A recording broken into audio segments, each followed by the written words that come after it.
ายบ่หูดอกลาคนนั้นนะหักน้องสำใด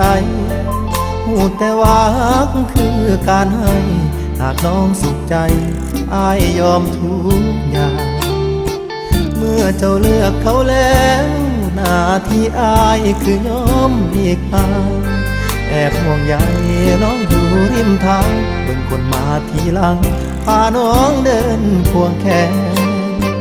เฮ็ดดีนำทุกอย่างก็หวังอยู่บ้างน้องอาจมีใจแต่แล้วได้เป็นแค่เพียงพี่ชายน้องก็ให้อายใช้คำว่าแฟนเห็นน้องสุขกับเขาปานตกยอดพาวใส่โทนดินแก่นแต่หากเจ้าเกินสิเครียดสิแค้นได้แต่ตอบแทนน้องด้วยคำว่าดีใจน้ำน้องลาด้วยน้ำตาอีกแบบหนึ่งคือหวังดีที่อยากส่งถึงจากใจดวงหนึ่งที่น้องเมินค่าบ่ได้เฮ็ดบุญร่วมชาติบ่ได้ตักบาตรร่วมขันกันมาเลยได้เว้าแค่เพียงคำว่ามีสุขเด้อลามันยืนกับเขาหากบ่เห็นอายจากวันนี้ไปบ่ต้องกังวล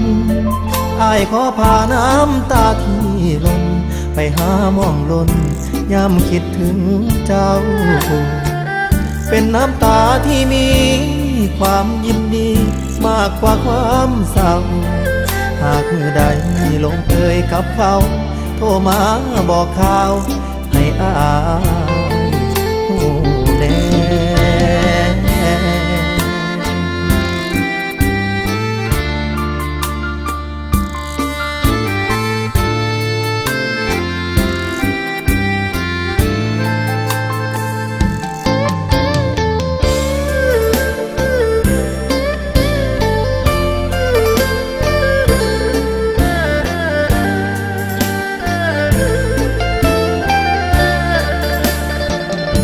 ใจน้ำน้องลาด้วยน้ำตาอีกแบบหนึ่งคือหวังดีที่อยากส่งถึงจากใจดวงหนึ่งที่น้องเมินค่า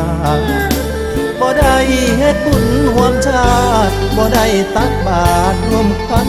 กันมาเลยได้เว้าแค่เพียงคำว่ามีสุขเด้อลามันยืนกับเขาหากบ่เห็นอายจากวันนี้ไปบ่ต้องกังวล